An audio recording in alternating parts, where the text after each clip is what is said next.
With a big senior season this winter, Trayce Jackson-Davis could move into the elite of the elites within IU basketball history.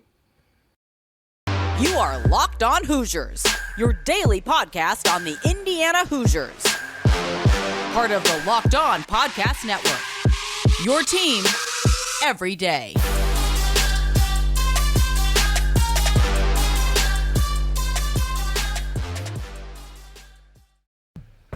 What is up, guys? It is Thursday, October 13th. This is Locked On Hoosiers, your one and only daily one-stop shop for everything IU athletics.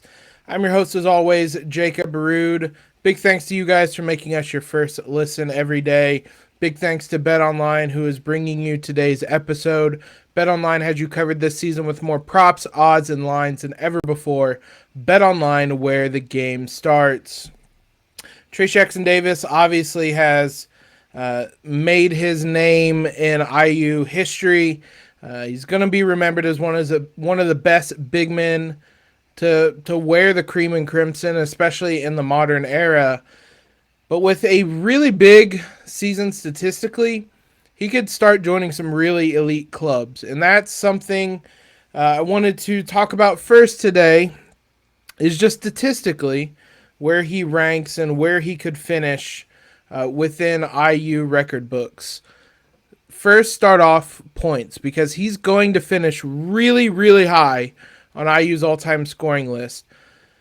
There's a couple scenarios here. So for one, he's entering the season with 1,588 points, which is 15th all-time. If he simply scores his career average, which through his first three seasons is 16.9 points, that's taking into account a freshman season in which he only averaged 13 points. But let's be conservative. Let's say 16.9 points. Let's also say Indiana plays 35 games, which is what they played last season. They had the longer run in the Big Ten tournament. They had a couple of NCAA tournament games. Predicting how many games he can play or he will play is impossible. 35 is the most he's played. Let's just, again, conservatively say 35 games, averaging 16.9 points next season. He's looking at 591 points, which would give him 2,179 points. That would be fourth all time. There's only 5 players who have cleared 2,000 points. So he'd be within that, obviously. He would be up to fourth all time. Again, that alone, impressive feat. And I know he's spent a good chunk of this kind of preseason, this media tour, whenever he's talked about this season. And fairly, he said he's not really worried about individual accolades. That's not, at this point, he's had them. It's team success that he wants. Great approach to have, right approach to have. That's the approach I want him to have. We have a podcast, and I want to talk about some of those statistical achievements, because ultimately he is going to go down as one of the greatest to ever play for the Hoosiers. And just putting it into context, it shows just how good he could be by the time he's done at Indianapolis. So he could join an elite group. Calbert Cheaney, Steve Alford, Don Schlund, AJ Guyton, and Mike Woodson are the only ones to score 2,000 points. So the possibility exists that he passed Mike Woodson this season for those 2,000 points. Now, if you want to get more aggressive, let's say he averages what he did last season, 18.3 points for 35 games. That's an extra 50 points. That's takes him to 2,228 points, which would be fourth all time. So, or excuse me, third all time. So that is probably the height, realistically, he is going to reach. He would have to average like just under 30 a game for 35 games to pass Calbert Cheaney, which I don't think anybody's expecting that. Steve Alford as well would take quite a doing to catch. But I mean, that one maybe is a little more feasible. He's got to score 850 points, which over 35 games is 24 points. If you take it out to maybe 37, you're looking at 22, 23 points. That one's maybe feasible. If he has a big season, IU goes deep in a couple tournaments, we could potentially see it, but feels like top 3 might be his realistic ceiling. Crossing 2,000 points is a special feat. Similarly, he has a really good shot at being the all-time leading rebounder in IU history. Right now, he has 797 rebounds. So his career average is 8.5, which honestly is in line more or less with what he's done. There hasn't been the dip. If anything, 8.5 is less than he averaged as a sophomore when he grabbed 9 rebounds a game. So there's even more wiggle room here. But if he averages 8.5 for 35 games, that is 1,094 career rebounds. The all-time leader is at 1,091. 3 rebounds less. So there is a pretty good shot that he becomes the all-time leader in rebounds this season. It's Alan Henderson that is first, 1,091 rebounds. Trayce, it's going to be close. It's going to be tight, but there's a very realistic possibility he crosses that mark to become the all-time leading rebounder. Only 3 people have over 1,000 rebounds. It's Alan Henderson, Walt Bellamy, and Kent Benson. Nobody in IU history has scored 2,000 points and grabbed 1,000 rebounds. It would take a pretty big season, but there's a pretty good shot Trayce could be the first with 2,000 points, 1,000 rebounds, which is remarkable. He's a truly special guy, and I think as I started to put this together, I realized just how good he is. Alan Henderson came really close to that 2K, 1K club. He had 1979 in terms of points. Kent Benson as well was 1740. So we've had a couple guys who are close. Nobody's gotten over that mark, though. So it could be a historic season in that front for Trayce Jackson-Davis. Last thing, if you want to look at blocks, right now he has a really good shot at being the all-time leader. If he just averages his career mark, which is 1.9, which is less than it was last season, then he is going to finish with 244 blocks, which is the all-time mark, which would be the all-time mark. I was trying to pull it up. I didn't jot down the leaders, but Jeff Newton is a current leader at 227. Alan Henderson is 213, so only 2 guys over 200. Trayce right now has 178. So he had 81 blocks last season. So if he has 81 more blocks this season, he is going to be well clear of first all time. So there's a decent shot. Trayce is a top 5 scorer, all-time leading rebounder, all-time leading blocker, I guess, all-time leader in blocks. Again, that offers some context to what type of player Trayce has been for this program. This is a lot of ifs and buts, and we can take a greater look at this once his season is over, but there's a pretty good chance we're looking at one of the greatest to ever play for the Hoosiers right now, which just adds some more context ahead of a really exciting season for Indiana, for the men's basketball team.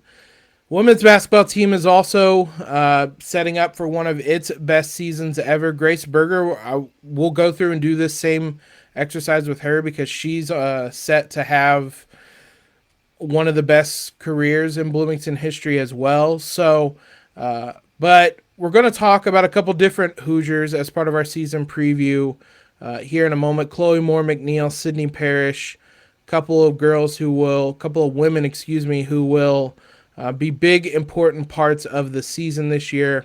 Before we do that, let's talk about today's sponsor, BetOnline. BetOnline.net is your number one source for all your football betting info this season. Find all the latest player developments, team matchups, news, podcasts, and in-depth articles and analysis on every game you can find.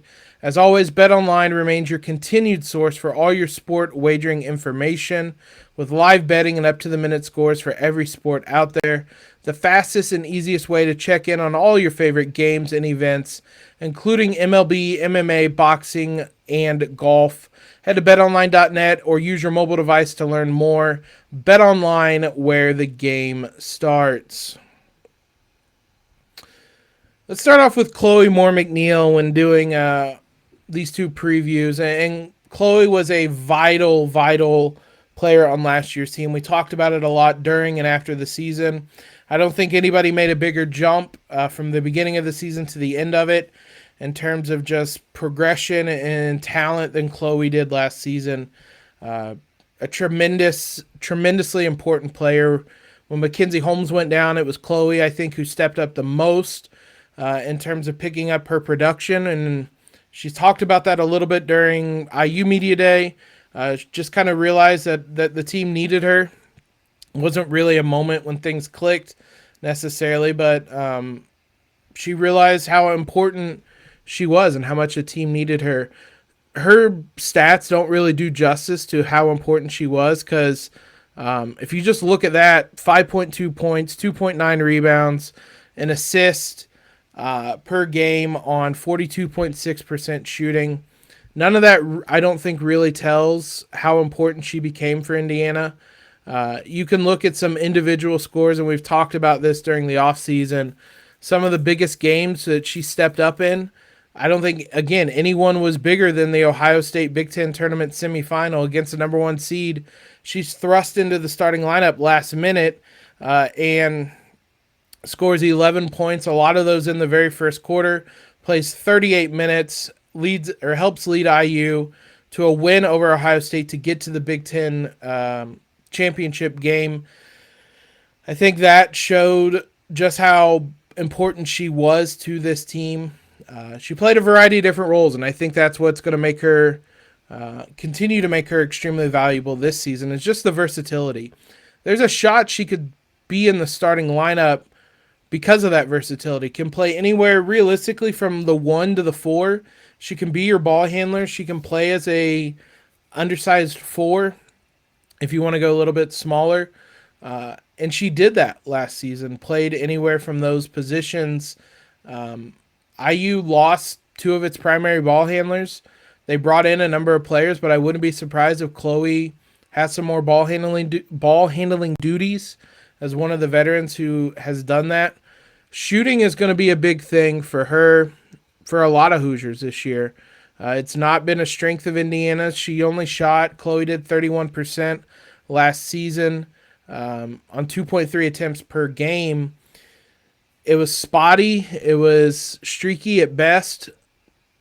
Now, that being said, and I don't like to do really big takeaways from something like Hoosier Hysteria, but my word, she was red hot in Hoosier Hysteria shooting the ball. If she's able to make a jump as a shooter this season, her minutes are going to jump as well. And I say that, again, as someone, there's a good chance Chloe starts this upcoming season. But if she can shoot the ball efficiently, along with her versatility, her ball handling, all that stuff, she's going to see a lot of minutes, and that furthers her case to be a starter. She also provides some length on the perimeter, which helps defensively. We'll talk about this a little bit more with Sydney Parrish, but 5'11", in the women's game, that had good size for a perimeter player.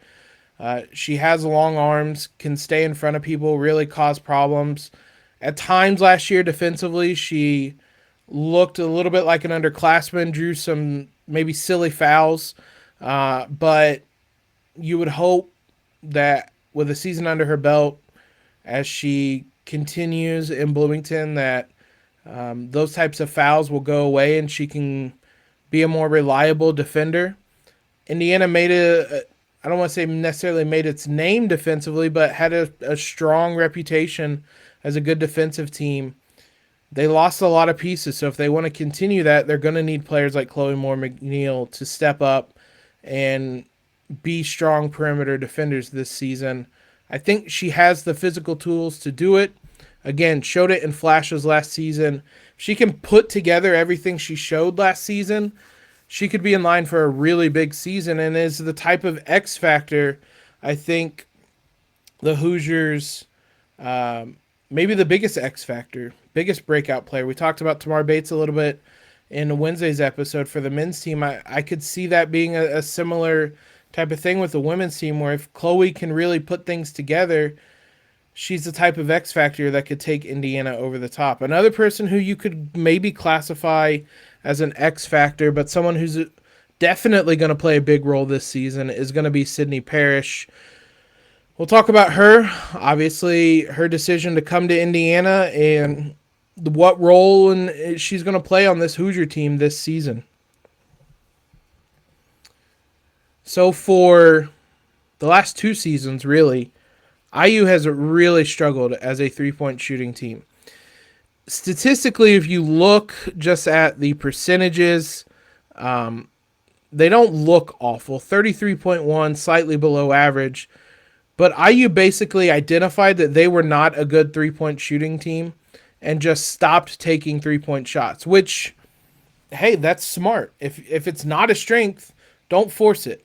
And when you have a veteran-laden team as Indiana did, they just didn't take those shots. You had Nicole Cardano-Hillary and Allie Patberg do it.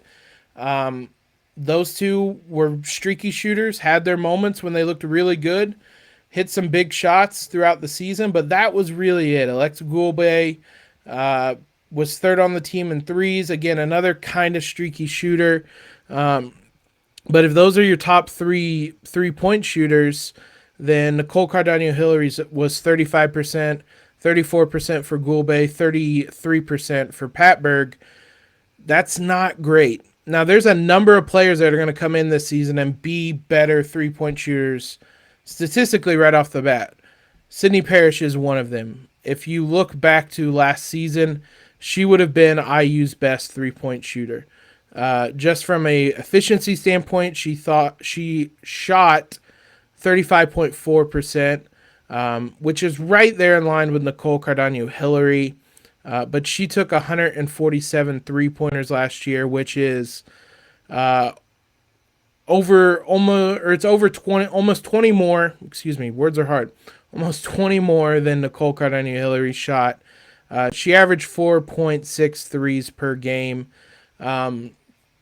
Just from volume, efficiency, everything, Sydney Parrish was a solid three-point shooter last season.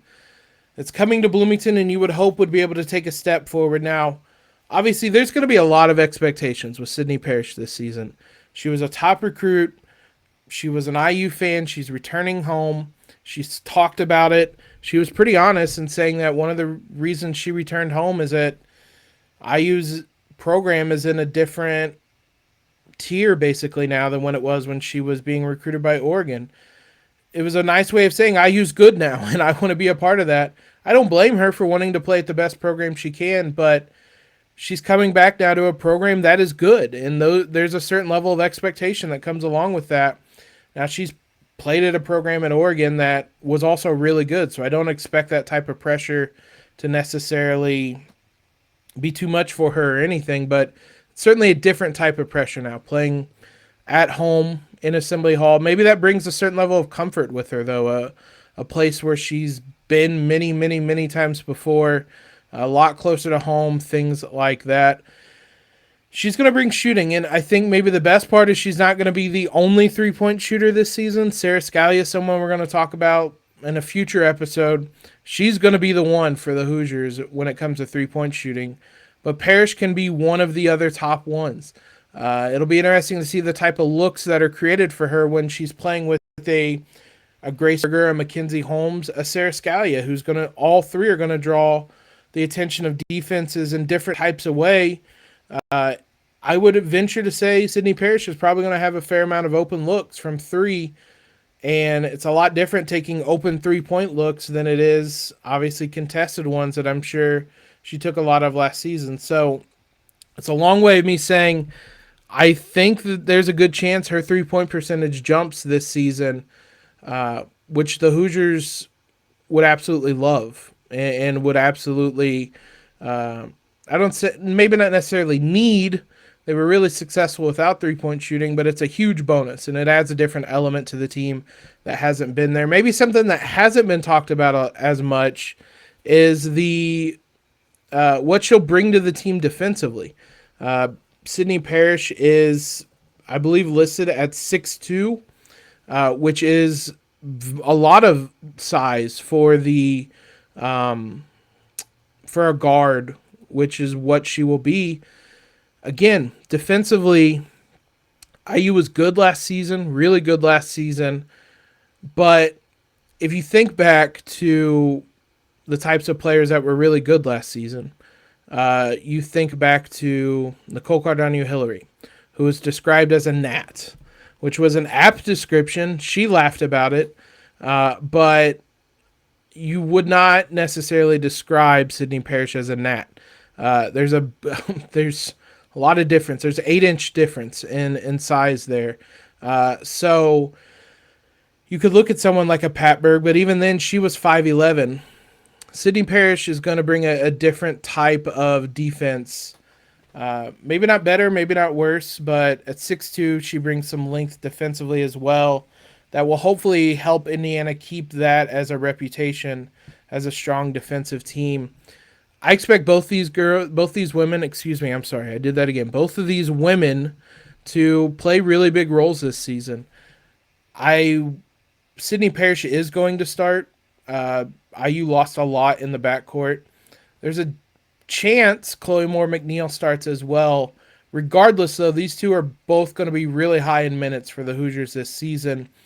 Really valuable role players. A lot of the things I said about Sydney Parrish and getting open looks, that would apply to Chloe Moore-McNeil as well when she's on the floor. Two really valuable role players, two different types of skill sets, I would say. Again, you need a lot of different types of players when you're a top team. I'm excited to see what these two will bring to the table because both of them, I think, have high expectations this year. And if both play well, then the Hoosiers are really, really set this season. So thanks again, guys, for making Locked On Hoosiers your first listen every single day. We'll be back with you tomorrow to preview the IU football game against Maryland. Know what your team is up against across the Big Ten with Locked On Big Ten. Every day, host Nate Dickinson and the local experts of Locked On take you across the Big Ten in 30 minutes. Make Locked On Big Ten your second listen. Locked On Big Ten. I was on there today to talk Big Ten Media Day with men's basketball and just a little bit of a preview of the basketball season. So head on over there and make that your second listen. Follow us on Twitter if you haven't already. Subscribe to the podcast. Leave a quick rating and review. All that great stuff. Most importantly, though, guys, have a terrific Thursday in LEO.